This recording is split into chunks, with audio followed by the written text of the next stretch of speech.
नमस्कार केमन आछो सबाई बाकी किचेन ब्लग चैनले आरेकटी रेसिपिते तोमादेर अनेक अनेक स्वागत जानाई।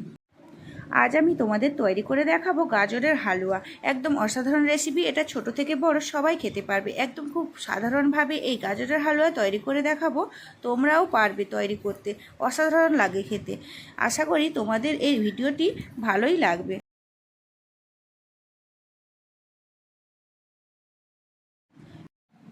ভিডিওটি শুরু থেকে শেষ অবধি না টেনে দেখতে থাকো যারা আমার চ্যানেলে নতুন।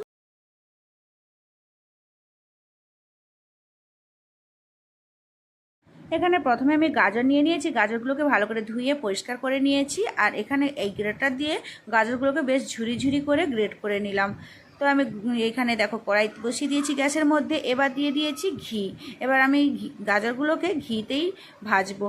তো তোমরা যদি পারো সাদা তেলেও ভাজতে পারো, তো আমি এখানে ঘি দিয়ে ভাজছি, কারণ ঘি দিয়ে ভাজলে গাজরের টেস্টটা বেশ ভালো আসে আর গন্ধটাও বেশ ভালো হয়। তো গাজরগুলো ভাজা হয়ে গেছে, এবার অল্প একটু লবণ দিলাম যাতে তাড়াতাড়ি গাজরগুলো সেদ্ধ হয়ে যায়। এবার গাজরগুলো ভাজা ভাজা হয়ে এসছে। এদিকে আমি কিছু ড্রাই ফ্রুট কেটে নিয়েছি। এখানে দেখো কাজু আর নিয়েছি পেস্তা আর আমন্ড। এবার ওইগুলোকে ছোটো ছোটো করে কেটে নেব। আর কুচি করে দিলে বেশ হালুয়ার মধ্যে খেতে বেশ ভালো লাগে।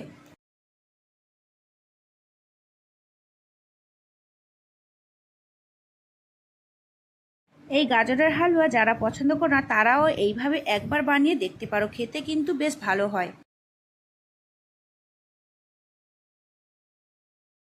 এখানে ড্রাই ফ্রুটগুলো প্রায় কাটা হয়ে এসছে। এদিকে আমি গাজরের হালুয়ার মধ্যে দুধটাকে অ্যাড করে দিব। তো আবারও ভালোভাবে গাজরটাকে ভালো করে নাড়াচাড়া করে ভেজে নিয়েছি। এবার আমি ফুল ফ্যাটযুক্ত প্যাকেট দুধ এখানে আমি অ্যাড করব। তো প্রায় হাফ লিটারের মতো দুধ দিয়েছি এখানে। এবার ভালো করে খুন্তি দিয়ে এবার বেশ গাজরটা সেদ্ধ হতে 5 মিনিটের মতো টাইম দিব। এবার এর মধ্যে অ্যাড করলাম হাফ কাপ চিনি।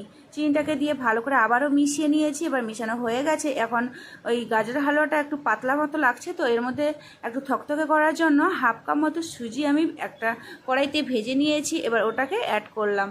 তো অ্যাড করে ভালো করে আবারও সুজি আর গাজরের সঙ্গে ভালো করে মিশিয়ে নিয়েছি যাতে গাজরের হালুয়াটা বেশ ভালো হয়। তো এর মধ্যে অল্প একটু এলাচের গুঁড়ো অ্যাড করেছি। আর এদিকে যে ড্রাই ফ্রুটসগুলো কেটে রেখেছিলাম ওইগুলো অ্যাড করে দিলাম। এবার এটা দিয়েও ভালো করে নাড়াচাড়া করে ভালো করে মিশিয়ে নিয়েছি। মিশানো হয়ে গেছে।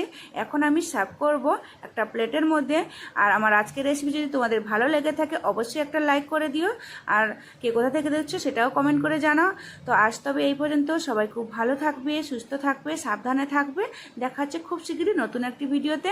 আর এখান থেকে গাজর হালুয়াটা সার্ভ করেছি আর উপর থেকে কিছুটা ড্রাই ফ্রুট সাজিয়ে দিলাম। তো দেখতে কিন্তু বেশ ভালো লাগছে আর খেতেও কিন্তু অসাধারণ হয়েছে।